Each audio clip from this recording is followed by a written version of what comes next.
a sweet harmony. Someday we'll all be free.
Oh, my mic's all messed up.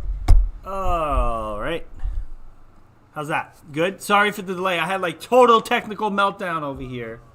Not only did I have like a delivery guy delivering stuff at my house, but I also had like my camera wasn't working. I couldn't get my camera to work. So, sorry about that. How's everyone doing? I feel like it's been like forever since I saw you guys.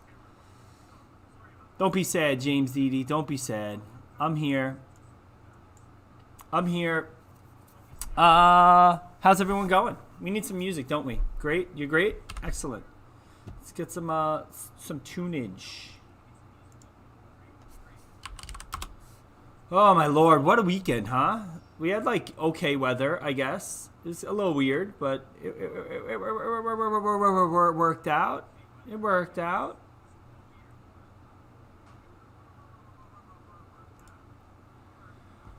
Oh, let's see what we got. Let's see what we got. I need some background. I need some background. I guess we go just standard. Just standard. Why not? I gotta turn it down a little bit. So how's everyone doing? Good? Whew, crazy. Crazy. Now listen, it was like meltdowns. Let's start early with a little heart to heart.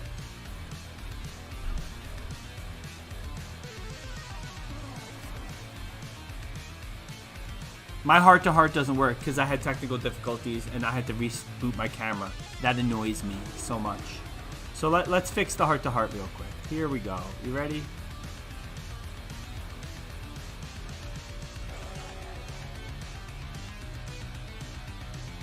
Oh, it's so annoying that I'm having technical difficulties. Let's see if this works. This better work. It didn't work. One more try and then we're going to give up. There we go. Oh. Everything's going to be broken today. I gotta get bigger, right?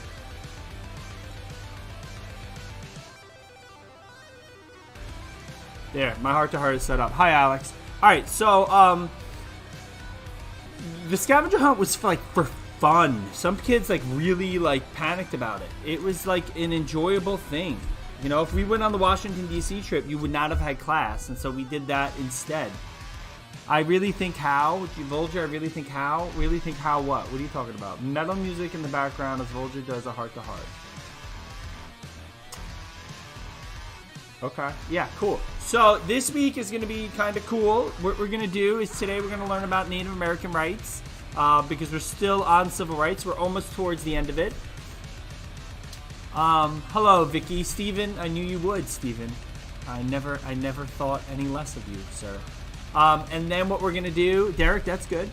And then what we're going to do is I'm going to show you the question of the day work, which I already posted on your Google Classroom, so you can go over there right now and check it out if you want. Basically, there's an assignment for today, which is a reading activity and answering questions. And then I gave you a crossword for tomorrow, which you'll check out. I'll go over them at the end of the video. And then Thursday, we're going to do a regular question of the day, which I will post live stream on Thursday. And that's how that will work. Friday will still be Fun Day Friday. We have to come up with a good idea. The last 2 weeks have been... So I'll think of a good idea. And yeah, that's it.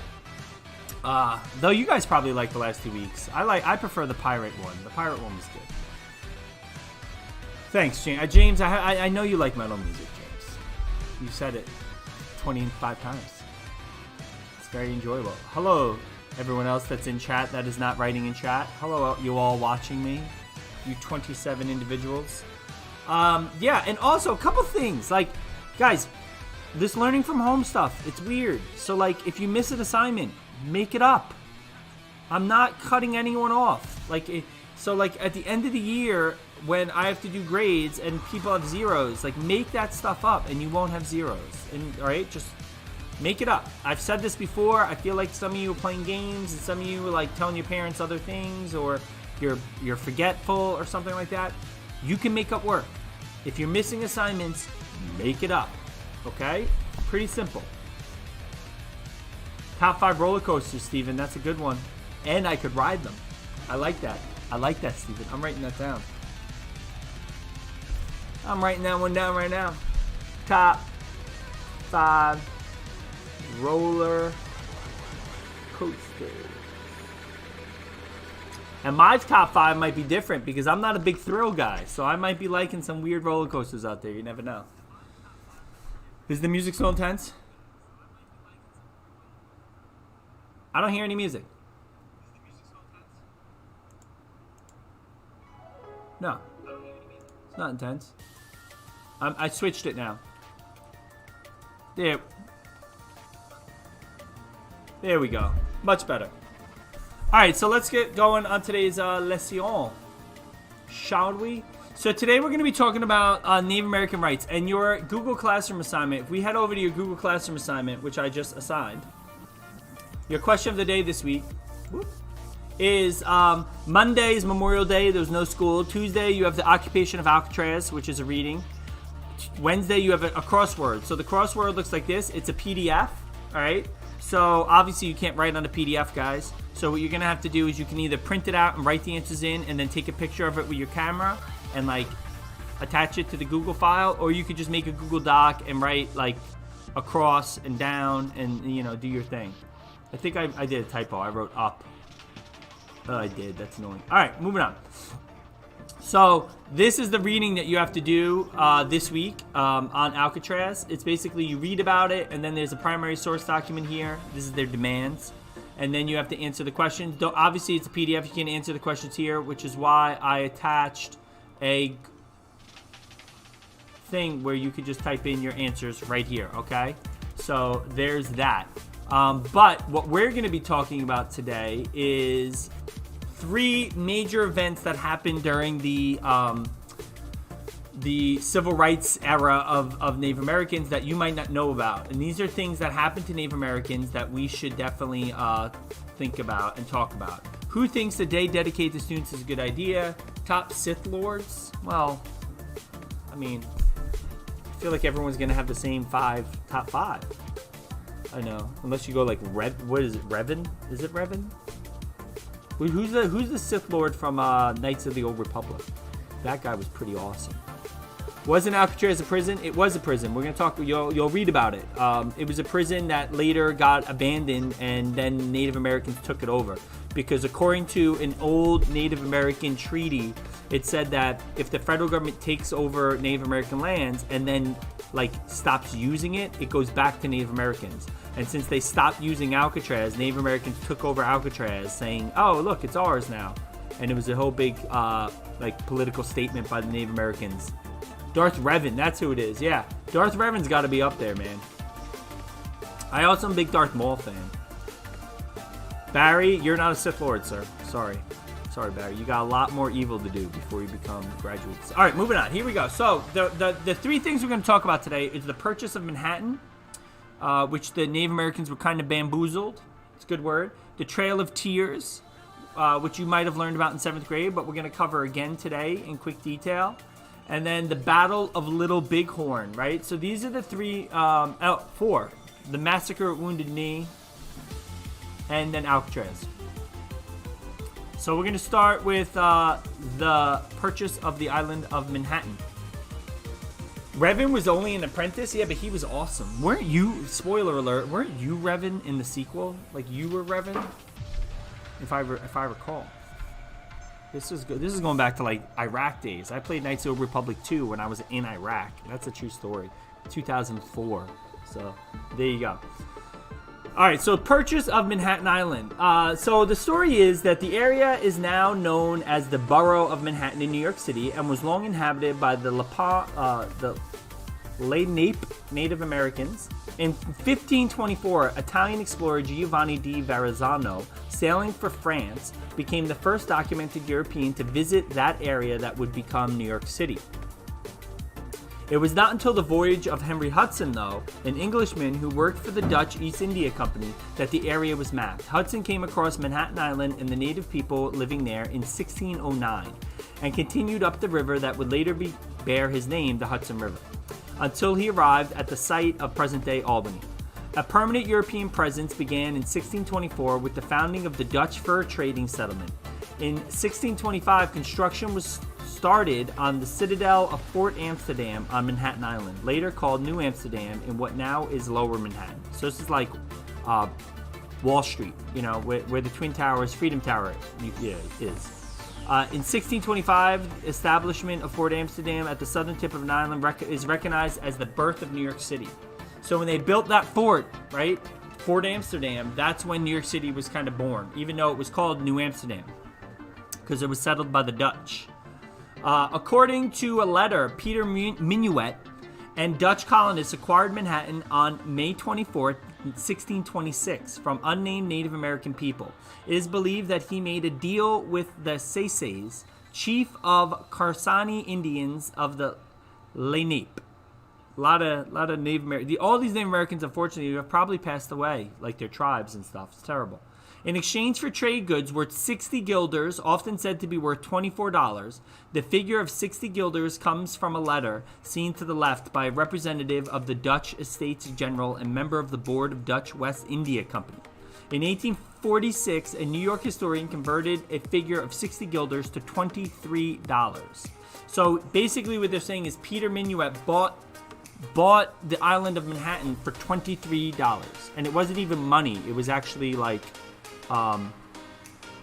it was what it was worth at the time. You know, historians revisited it in 2014, suggesting that using the prices of beer and brandy as equivalencies, the price of Minuet paid would have been purchasing power of somewhere between $2,600 and $15,000 in current money.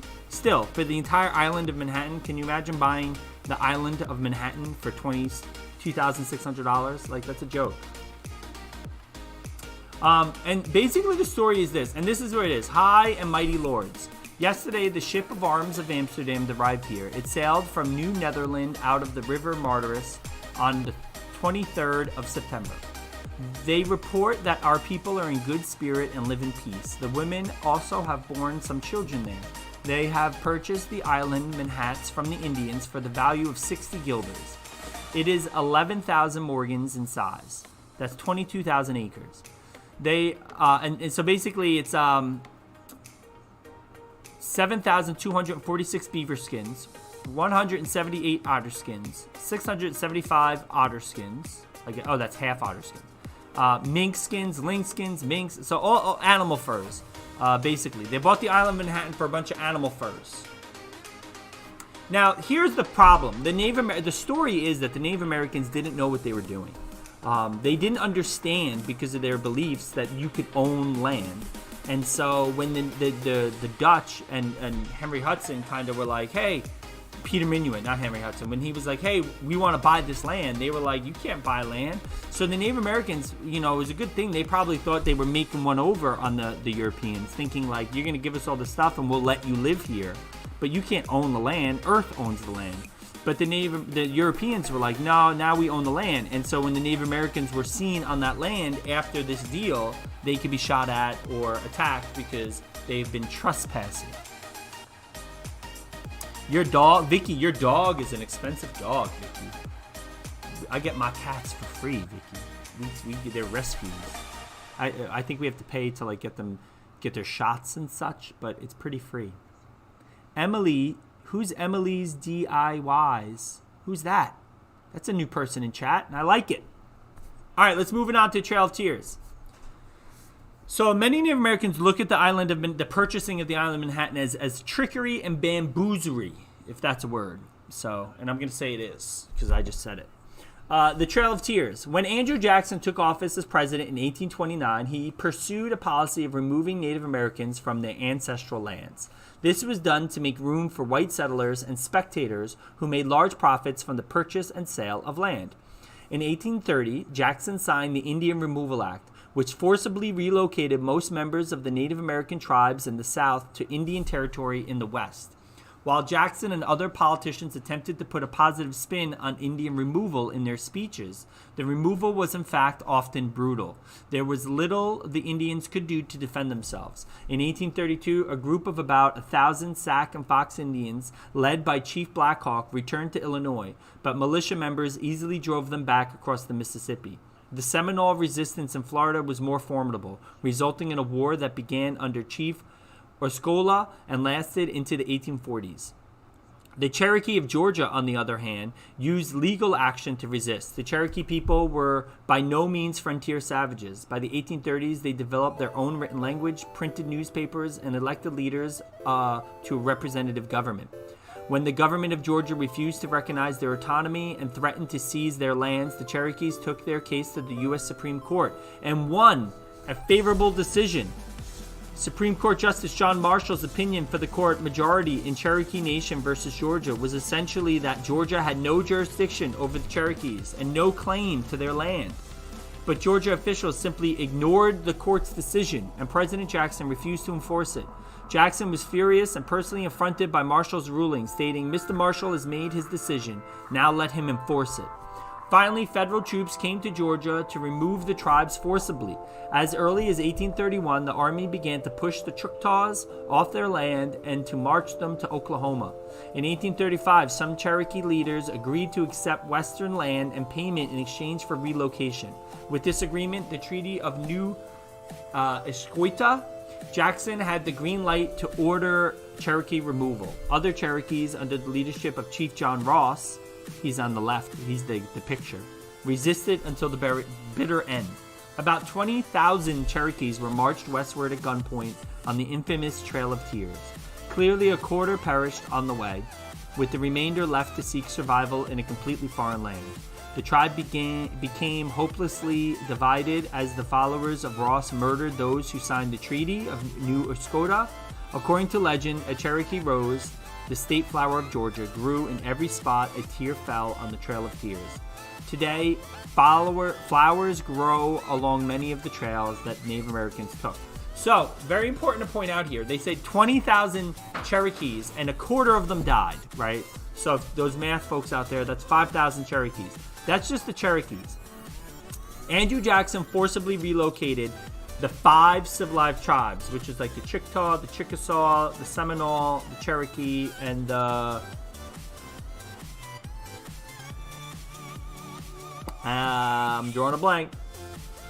Chickasaw, Seminole, Cherokee. And there's one more. I can't think of it off the top of my head. But the point is, only 5,000 Cherokee died. There were other people, like the Seminole, the wars fought over this. And what makes the Trail of Tears so really awful is not only are the Native Americans being killed by superior power, right, where the Native Americans really don't have, they really can't muster a proper resistance to this. And so it's kind of a slaughter.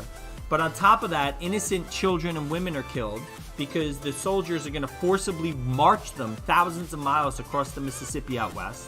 And then on top of that, the United States Supreme Court said that the U.S. government is not allowed to do this. But because of politics, the U.S. government ignores their own Supreme Court, and President Jackson does it anyway, which is really, really terrible. Should I pause, Derek and James? Should I pause the lesson? What's going on here?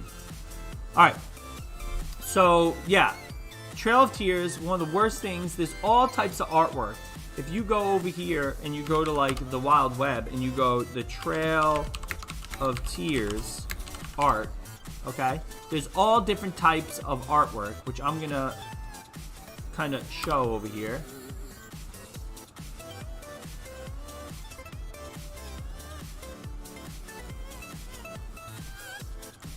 All right, I screened it. All right, here you go.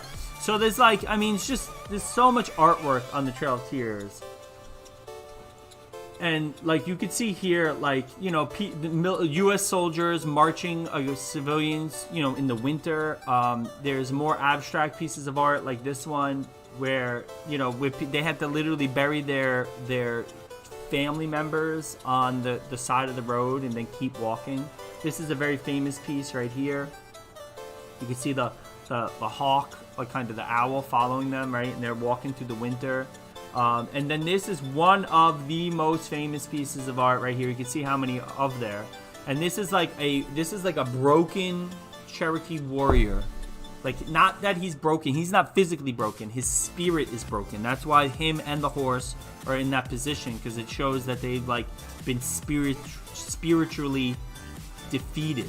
Here's another very famous photograph. You can see an old woman, people being buried on the side of the road. I mean, some pretty messed up stuff. So yeah, there's that. Moving on. It doesn't end there. It gets worse for Native Americans, right? So you got to remember that they stole the Isle of Manhattan. We're talking 1626, and then the Trail of Tears is in 1830. So the United States is already a country by 1830. Well, by 1874, you have the Battle of Little Bighorn. Okay, so let's hear this one. In 1874, a U.S. Army expedition known as the Black Hills Expedition and led by General George Armstrong Custer discovered gold in the Black Hills of South Dakota. When word of the discovery leaked, nothing could stop the masses of prospectors looking to get rich quick. Despite the treaty protections that awarded the land to the Sioux, local leaders Crazy Horse and Chief Gall, inspired by the visions of Sitting Bull, decided to take up arms to defend their dwindling land supply. Sitting Bull had a vision in which he saw many soldiers, as thick as grasshoppers, falling upside down into the Lakota camp, which his people took as a foreshadowing of a major victory in which a large number of soldiers would be killed.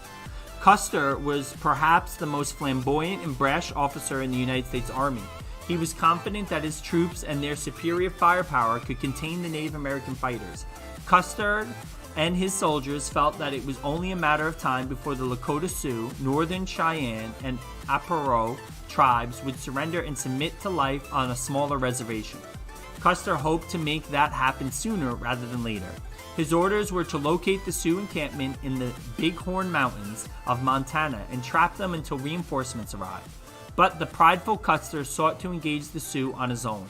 On June 25, 1876, he discovered a small Indian village on the banks of the Little Bighorn River.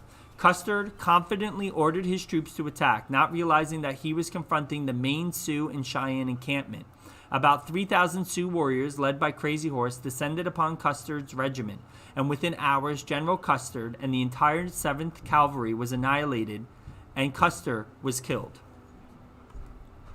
This is known as Custer's last stand, by the way. The victory was brief for the Sioux. The rest of the United States regulars arrived and chased the Sioux for the next several months. By October, much of the resistance had ended. Crazy Horse had surrendered, but Sitting Bull and a small band of warriors escaped to Canada. Eventually, they returned to the United States and surrendered because of hunger. Custer's last stand, as it came to be known, caused massive debate in the East. War hawks demanded an immediate increase in federal military spending and swift judgment of the non-complainant Sioux.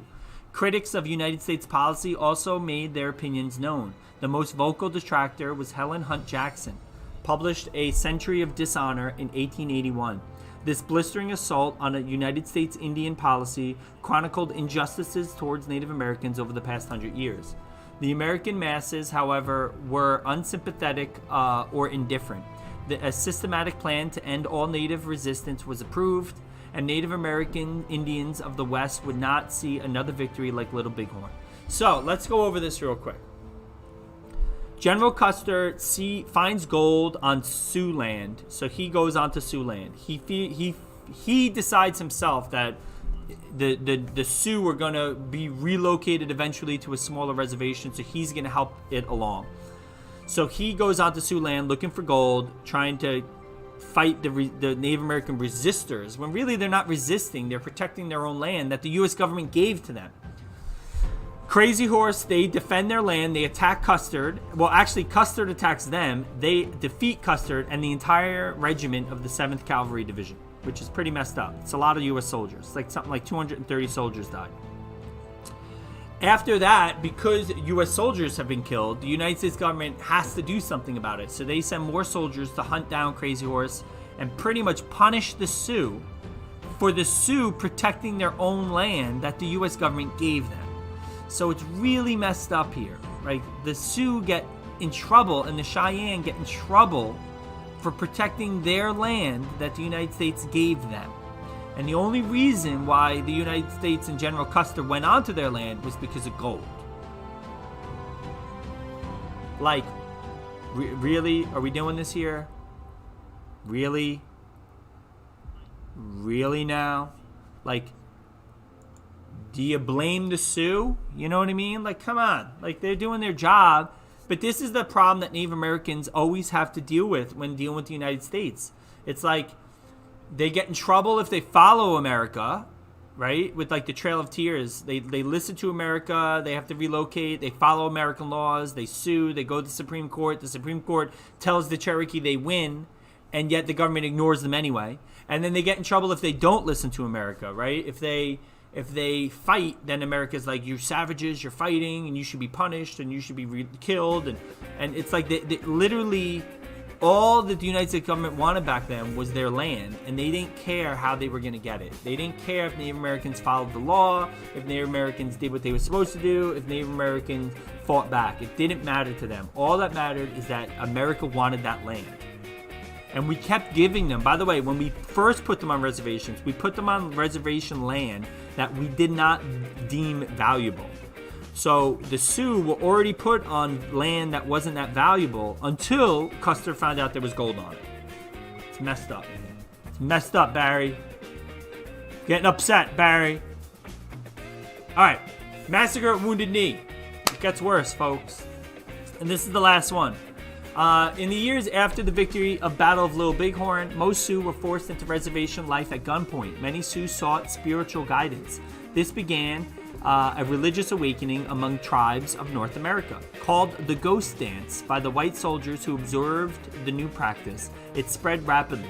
Instead of bringing the answer to their prayers, however, the Ghost Dance movement resulted in yet another human travesty. It began in 1888 with their prophet named Wovaka. During a total eclipse of the sun, Wovaka received a message from the Creator. Soon an Indian Messiah would come. Ancestors would lead them to hunting grounds filled with buffalo herds and all the other animals. White invaders would disappear from their lands, and the ghosts of their ancestors would return to Earth. Hence the word ghost in Ghost Dance. This event would be brought about by performing the slow and solemn Ghost Dance, a slow shuffle, a single drum beat. Whites were alarmed by the sight of many tribes performing the Ghost Dance. Although Wovaka preached nonviolence, whites feared that the movement would spark a great Indian rebellion. Ghost Dance followers seemed more defiant than other Native Americans, and the ritual seemed to work its participants into a frenzy. All this was disconcerting to the soldiers and settlers throughout the South and West. Tragedy struck when the Ghost Dance movement reached the Lakota Sioux. Residents of the South Dakota demanded that the Sioux end the ritual of the Ghost Dance. When they were ignored, the U.S. Army was called for assistance. Fearing aggression, a group of 300 Sioux did not leave the reservation. Army regulators believed them to be a hostile force, preparing for an attack. When the two sides came into contact, the Sioux reluctantly agreed to be transported to Wounded Knee Creek on Pine Ridge Reservation. On the morning of December 29, 1890, the Army demanded the surrender of all Sioux weapons. Amid tensions, a shot rang out, possibly from a deaf tribesman who misunderstood his chief's orders to surrender. The 7th Cavalry, reconstructed regiment lost by General George Armstrong Custer, opened fire on the Sioux. By the time the shooting was over, the local chief, Spotted Elk, and almost all 300 men, women, and children were dead. Some were shot while attempting to run, while others were injured but froze to death in the snow. Only 4-month-old baby, Zinkala Nuni, lost bird in Lakota, was found alive 4 days after the battle, still tied to her frozen mother's back. Nearly 400 years after Columbus first contacted the first Native Americans, the massacre marked the last showdown between Native Americans and the U.S. Army. The 1890 United States Census declared the frontier officially closed. So by 1890, the U.S. government basically says the frontier is over. There are no more Native Americans, at least wild in the wild.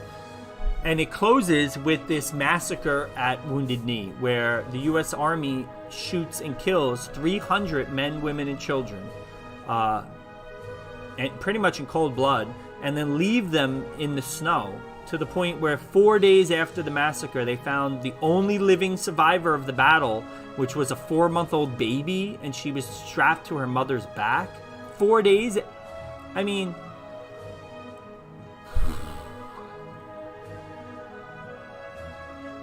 I don't know what to say. It's messed up. It's messed up.